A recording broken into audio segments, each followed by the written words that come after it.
बोलिए भक्तवत्सल भगवान की जय। गर्गाचार्य जी ने कहा कि यह चारों युगों में अवतार धारण करता है। इस समय कलयुग में इसने कृष्ण रूप में अवतार धारण किया है, इसलिए इस बालक का नाम होगा कृष्ण। और फिर आगे कह रहे हैं प्राज्ञं वसुदेवस्य क्वचित् जाता तो आत्मजा। कह रहे हैं कि आपका यह जो बालक है यह कभी वसुदेव जी के यहाँ भी जन्म ले चुका है। यह नहीं कह रहे हैं कि अभी वसुदेव जी के यहाँ से ही आया है, यह कह रहे हैं कि आपका यह जो बालक है कभी वसुदेव जी के घर में भी जन्म ले चुका है, इसलिए इस बालक का नाम वासुदेव भी होगा। बहुनि सन्ति नामानि रूपाणि च सुतस्य ते।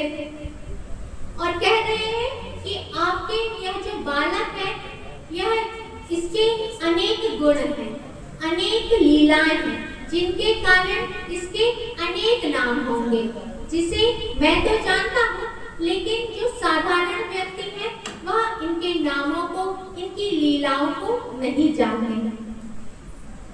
इस प्रकार और फिर आगे कह रहे हैं नारायण समोगुण। आपका यह जो बालक है यह कीर्ति में, ऐश्वर्य में, सौंदर्य में भगवान नारायण के समान ही है। और फिर नंद बाबा ने जब गर्गाचार्य जी ने नामकरण कर दिया तब उनको दक्षिणा आदि देकर उन्हें विदा कर दिया। भागवत में तो नहीं है, लेकिन गर्ग संहिता में एक नाम और आया है। जब गर्गाचार्य जी नामकरण करने गए थे तब नंद बाबा से यह भी कहा था कि यह जो आपका बालक है यह राधा के पति भी होंगे, इसलिए इनका एक नाम राधावर भी होगा। और यह कथा गर्ग संहिता में आती है कि गर्गाचार्य जी इसके बाद वृषभानु जी के यहाँ गए थे, और वृषभानु जी के यहाँ जैसे ही पधारे तब वृषभानु जी ने कहा कि मेरे यहाँ एक पुत्री ने जन्म लिया है, आप मेरी पुत्री का नामकरण कीजिए। तब गर्गाचार्य जी ने उनकी पुत्री का भी नामकरण किया और कहा आपकी यह जो पुत्री है यह इसका नाम होगा राधिका, राधा। और फिर वृषभानु जी से कहा कि मैं आपको एक गुप्त रहस्य बतला रहा हूँ, यह आप किसी और से मत कहिएगा। यह जो आपकी पुत्री है यह भगवान की आह्लादनी शक्ति है, क्योंकि भगवान जो श्री कृष्ण है वह इस समय नंद बाबा के गोकुल में अवतरित हुए, और उनकी यह जो अनपायनी शक्ति है, कभी भगवान से अलग ना होने वाली यह जो भगवान की शक्ति है, यह आपके यहाँ पुत्री के रूप में अवतरित हुई। और फिर वृषभानु जी ने कहा कि आप मेरी पुत्री का जब बता रहे हैं कि उनका विवाह भगवान श्री कृष्ण के साथ में होगा, तब आप ही मेरी पुत्री का विवाह उनके साथ कराइएगा। तब गर्गाचार्य जी ने कहा कि नहीं, इनका विवाह स्वयं ब्रह्मा जी कराएंगे, और यह जो दिव्य दंपत्ति है इनका विवाह भांडेर वन में होगा। इतना कहकर गर्गाचार्य जी चले गए। एक बार नंद बाबा गौओं को चराते चराते अपने लाला को भी लेकर गौओं को चराने के लिए गए।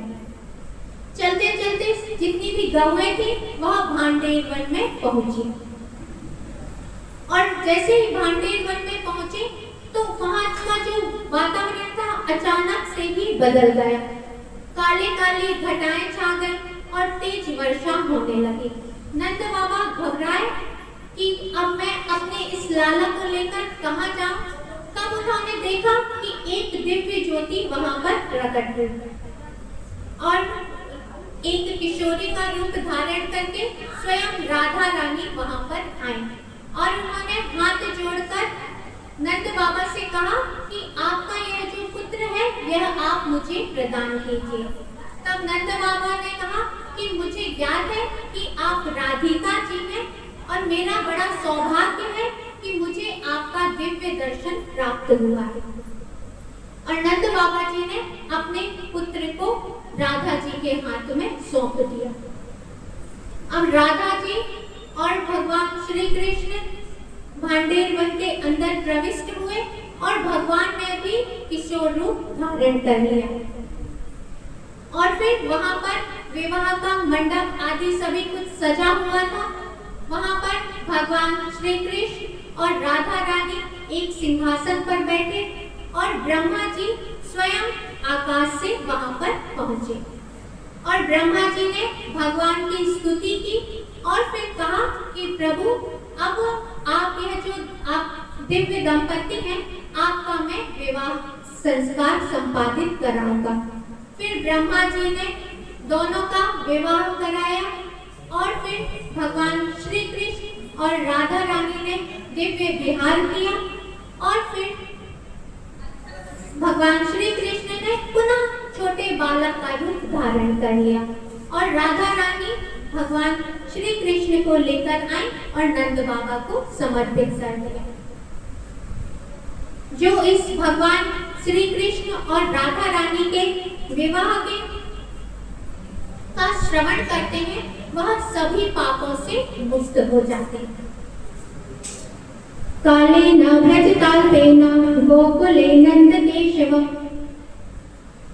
अब जब नंद बाबा के बालक लाला दोनों थोड़े थोड़े बड़े हुए, जब घुटने घुटने बखैया चल चलकर गोकुल की गलियों में घूमने लगे और कभी और कीचड़ में सन कर दोनों जब बालक आते तब यशोदा मैया और रोहिणी मैया देखती कि यह जो बालक है यह कीचड़ में सने हुए नहीं है, उन्हें वह कीचड़ भी अंग राग के समान दिखलाई देता था और अपने बालकों को देखकर दोनों माताएं बड़ी आनंदित होती और अपने बालक को गोद में लेकर उनसे लाड़ लड़ाने लगती। अब जब बालक थोड़े बड़े हुए तब जितनी भी गोपियां थी वह सब एक बार भगवान श्री कृष्ण के दर्शन के लिए यशोदा मैया के घर पर पहुंची और आई तो है सभी गोपियां भगवान श्री कृष्ण के दर्शन के लिए, लेकिन बहाना क्या लेकर आई है? उल्लाहना। गोपियां कह रही हैं यशोदा मैया से, वत्साल मुंजन क्वचित समये रोसा संजात आसा अस्तेयं स्वादवत दधिपया कल्पितै अस्तेहि योगै मर्कान् भोक्षन् विभजति सचिन् नाति भाण्डं विनक्ति। एक गोपी कह रही है कि यशोदा यह जो तेरा लाला है ना यह हमारे यहाँ असमय में आकर बछड़ों को खोल देता और बछड़े पूरा दूध पी जाते और जब गाय दूहने का समय होता है जब हम गायों के पास में जाती हैं तब गाय हमें लात मारती है। तब यह जो तुम्हारा लाला है यह हमको देख देख कर जोर जोर से हंसने लगता है। एक गोपी कह रही है कि यशोदा यह जो तेरा लाला है ना यह हमारे यहाँ आकर दूध दही माखन इत्यादि जो भी चीजें रखी रहती हैं आके उनको भक्षण करता है। स्वयं खाए तब तक तो ठीक है, यह अपनी सखाओं को भी खिलाता है। सखा भी